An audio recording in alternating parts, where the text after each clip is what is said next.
تو اللہ کے نبی صلی اللہ علیہ وسلم نے اس کی نفی فرمائی۔ اور آپ جانتے ہیں کہ عقیدے کی باب میں اللہ کے نبی صلی اللہ علیہ وسلم نے اپنے لیے بھی ایک صحابی آئے اور کیا کہا، صرف اتنا کہا، یا اللہ کے رسول صلی اللہ علیہ وسلم، اللہ چاہے اور آپ چاہ لیں تو یہ کام ہو جائے گا۔ ہم بھی بولتے ہیں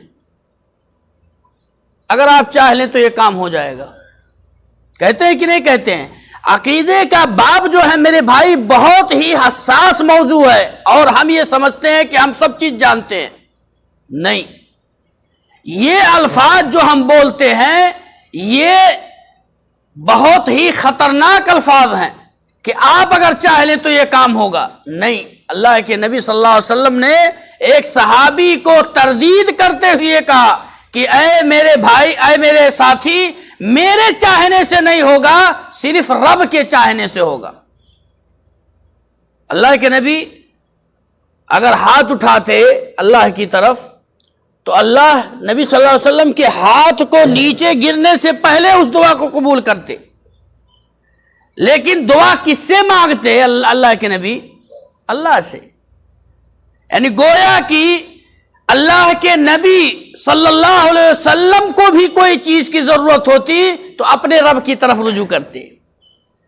تو اسی لیے اللہ کے نبی صلی اللہ علیہ وسلم نے فرمایا کہ یہ کبھی نہ کہو کہ اللہ چاہے گا، یہ کہو، بلکہ یہ نہ کہو کہ آپ اگر چاہیں گے، اللہ چاہے پھر آپ اگر کوشش کریں تو یہ چیزیں ہونی چاہیے۔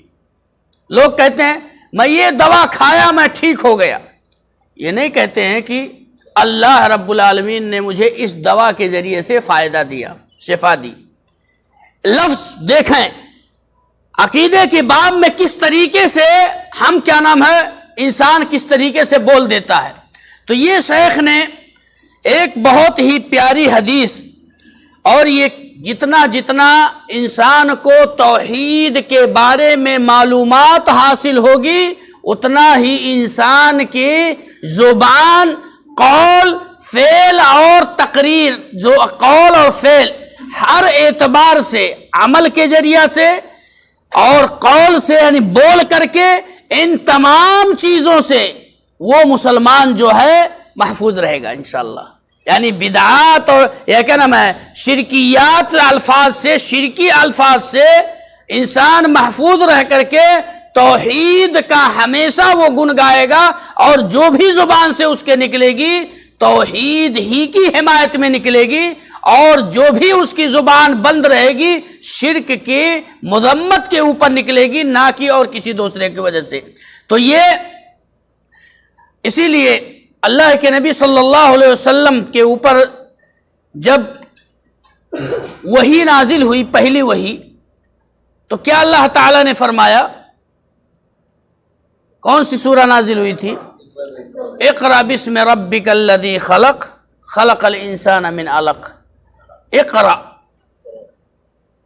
اسی لیے اللہ رب العالمین نے سب سے پہلا جو چیز نازل کیا سورہ علق کو، اس کے اندر اللہ نے کہا کہ اقرأ، اقرأ، پڑھو۔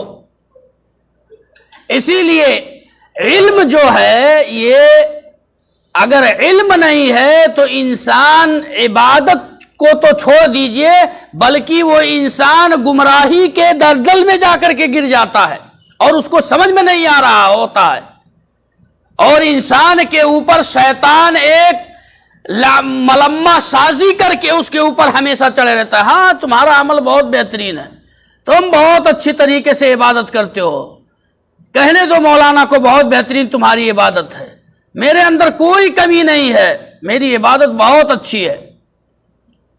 یہ شیطان ملمہ کر کے پیش کرتا ہے۔